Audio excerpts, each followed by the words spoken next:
With the stock market, as in life, those who persevere will be the ones who come out on top. Tony Robbins, my friends, each and every day, 10 to 15 minutes. That's all we ask to become masters of the charts. And once you master the charts, you'll make up for all the time you ever spent. Let's jump into these charts and see where we are.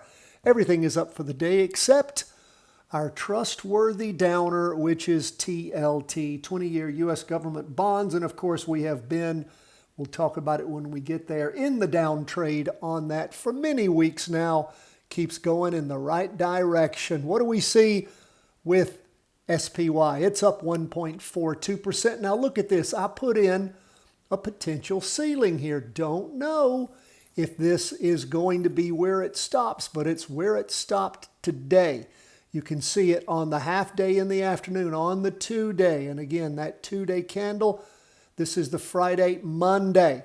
Things started moving up on Thursday morning through Friday and then pounding up.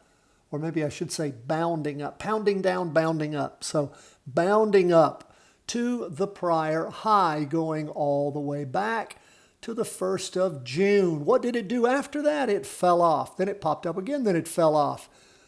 And again, it's not managed to get back up there. It's not done much of anything during this summertime period except sort of slip sideways.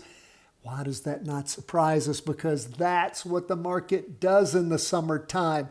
Worst time to trade. That selling may go away, live to trade another day. That little rhyme is all about the summertime months and how much they stink. Again, nothing new under the sun, my friends. As we look at where things are right now, though, maybe the market's getting ready to take off.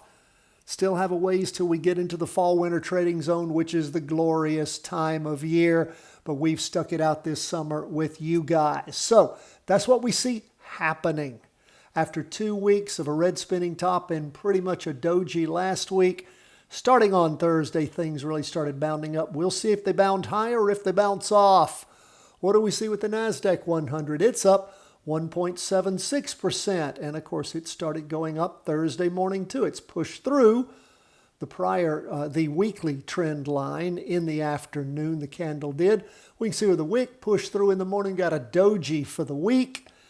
And again, things are okay as we look. We can see on that 2-day chart, we have average volume.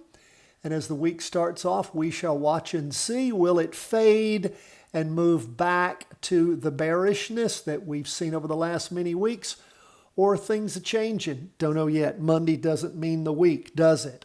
What do we see on bonds? They just keep on keeping on, man, going into the 5th week. Now, we've not hit the bottom. Last week, we had lots of volume and a nice bottom, actually pushing down really strongly with lots of volume. We look at this latest 2-day candle. That's all from Friday. We can see where things slacked off on Monday. You see 2 green candles there, but these are Heikin Ashi candlesticks.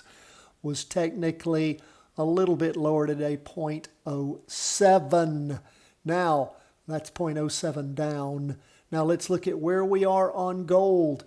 Gold pretty much flat for the day. Technically, yes, it's up 0.05%.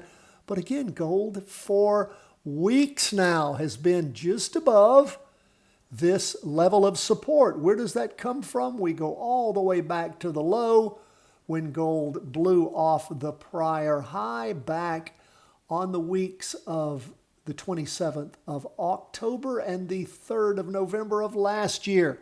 So again, waiting to see if gold is going to just stay here at some point. Perhaps it'll take off going up, or the rug will be pulled out and it will jam over and head down. Although as this just continues to peter along, maybe gold's consolidating here, going to get some energy and at some point move up. It hasn't happened yet. Bitcoin, sort of the same way, friends. Look at this sideways slide where it's just been moving along many, many weeks. Sort of a floor here, not the best.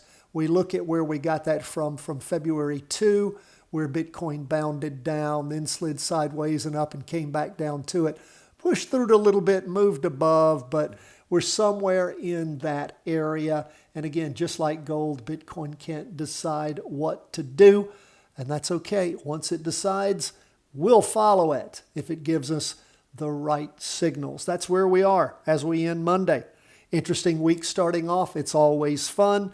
10 to 15 minutes a day is all we ask. Hope you enjoyed those trainings we did over the weekend about the three-wave trading system and about luxury watches and how they are not, repeat, not investment vehicles. If you're into watches, great. Enjoy them.